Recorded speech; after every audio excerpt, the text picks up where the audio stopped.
Hey guys, hope you all are having a great day today. This is my third time attempting this, so I might just do a kind of a quicker version of it. So this is a nice power pause. So if I go a little too fast, sorry about that, but we can go back through it. All right. So there are six components of the R tool, and the last one, which we just put in different order because we wanted to talk about assessments, because that's what you are working in your PLCs, is making sure that we are documenting our assessment component and making sure that we are being racially objective in our classrooms, and especially with our assessment piece. So if you look at these different descriptors, so the first one again is about assessment and feedback. So we are making sure that we are consistently meeting and talking to kids and giving them specific feedback. Again, it's not you did a good job, but it's what are they doing well? What do they need to improve on? The whole goal on these assessments, these are summative assessments. And so kids can make a couple of revisions. But then how are you documenting that? So that's like our biggest part. We're doing the work, but then how do we document that? Again, having specific feedback opportunities. So in your PLCs, you all will create timelines, goals of when you are going to have these feedbacks embedded into this assessment. You will create rubrics with your PLC to ensure that everyone is on the same page and the students understand what is expected of them also. The assessment should be offered in a variety of ways. So, are you providing a chance for students to have multiple choice, essay, performance, portfolio, self assessments? So, again, that's our biggest piece. We know that when students have choice, they have say, they're going to do better on that assessment portion. And then assessment is balanced on the backpack skills. Backpack skills are not going away. We want to make sure that we are putting that in there. I've got some documentation, so we make sure that you all can reference that when you're creating these lesson plans and assessments. And then finally, you actually look at that data and you disaggregate it based on race and gender. So we want to make sure that we are being reflective and making sure everyone is getting that. This is just the backpack success skills. So those are the 5 domains that we are all familiar with. I have this video here you all can watch right quick together. I'll make it a little bit faster, I believe, for you all. Just go a little bit faster, respectful of your time. This is the district mate video. JCPS, racial equity is everyone's concern and should be a commitment made by all. While all components of the R tool address the racial equity pillar of JCPS, the other 2 pillars of JCPS are further supported by 1/2 each of the R tool. Moreover, the R tool aligns with the ongoing work addressed throughout the JCPS 6 systems. These connections are not exhaustive, but are featured here to showcase the interconnectedness of the work being done within the Department of Diversity, Equity, and Poverty. As previously mentioned, this virtual training is focused on the 6th component of the R tool, R through assessment. If you are still building fluency around the R tool, this is a timely space to pause and reflect, preferably within your PLC, on the various lesson descriptors listed here. What is R through assessment? Open and honest communication with students and families about assessments, their purpose, and their use in the classroom. Ensuring student input, preference, and choice has been incorporated into the design of an assessment. Using assessment as a means of communicating progress towards mastery. Providing feedback that allows a student to be reflective of their progress and to make improvements to their work. This is embedded in the PLC process as described by the JCPS PLC framework. And finally, R through assessment is inclusive of students' cultures, races, and other identities, especially as it relates to the wording of word problems. What does R through assessment look like? It might turn out as a rubric that is co-designed with students. You might see questions that are written to be valid and reliable. These questions should be reflective of the skills and concepts taught prior to the assessment. We should see PLCs having focused discussions regarding assessment data and trends. And this should look like performance assessments and other assessment options that allow for a wider variety of learners to demonstrate mastery of a concept or skill. What are the do's and don'ts of R through assessment? Do solicit student input in the creation of assessments. Do provide time for you and the students to reflect on assessment feedback. And do provide multiple opportunities for revision and or relearning. Do not use assessments punitively. Do not use the same type of question and or method each time you assess students. Do not create additional stress for students regarding assessments. And do not assume that failure on a test is solely a reflection of the student's acquired learning. Here is an example of an item that can start to facilitate more affirming racial equity through assessment. So this item comes from the Cult of Pedagogy, and it is a single point rubric. You can see a sample of what that looks like there in the top left-hand corner. And then you can see there's a snip from this resource that tells you a bit more about this item. So the single point rubric, you should absolutely take some time to look more into it, but a couple important things of note. They are typically found to be easier and faster to create, and students find them easier to interpret and look at and understand when they prepare for an assignment.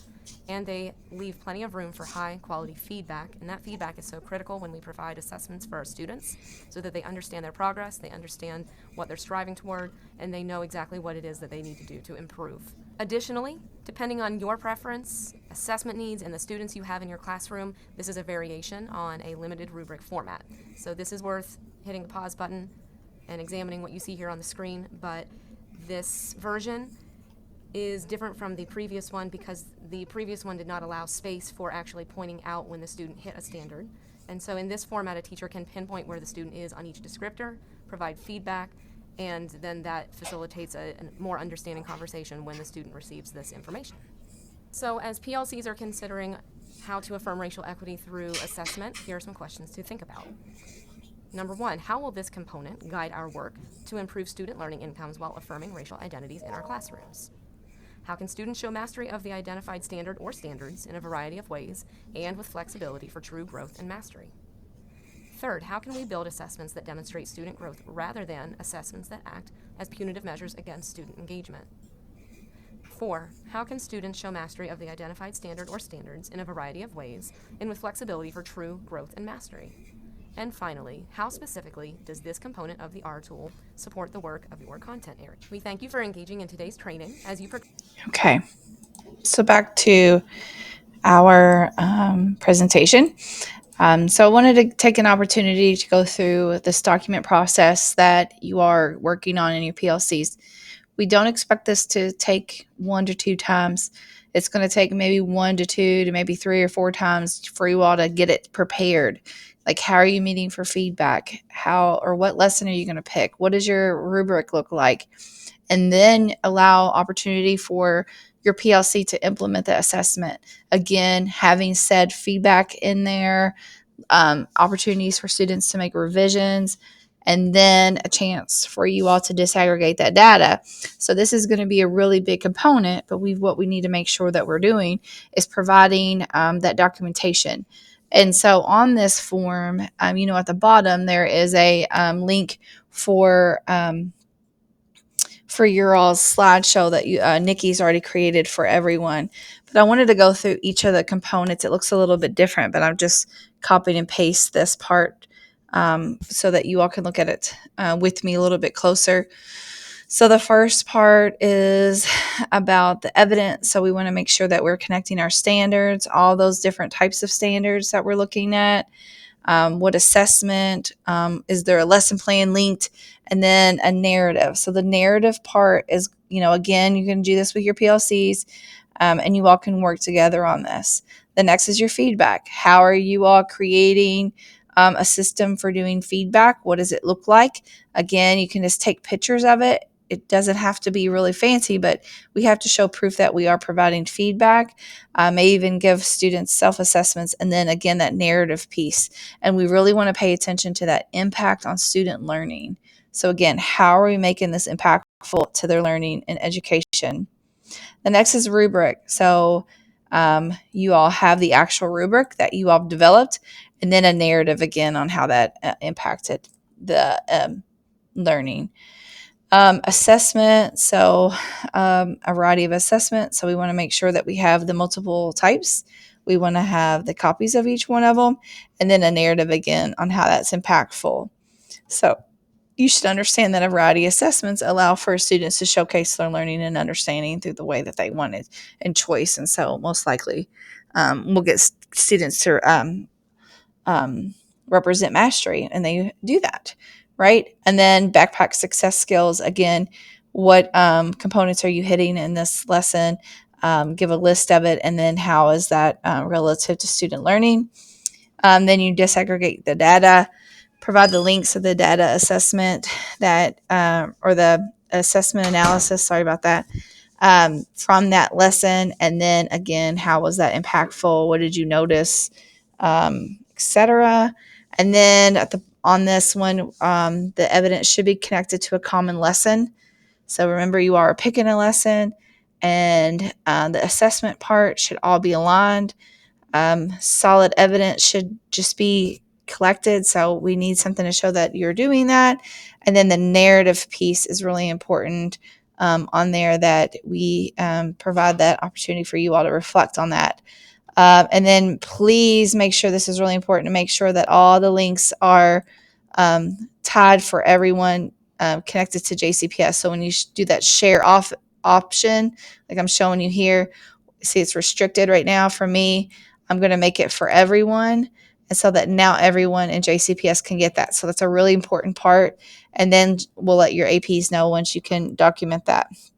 And then here's the link where Nikki already made you all slideshow, so it should be easily for you all to access and start looking at your documents. Some people already start working on it. I know science will start in theirs. That's my PLC. So again, this is going to take a bit.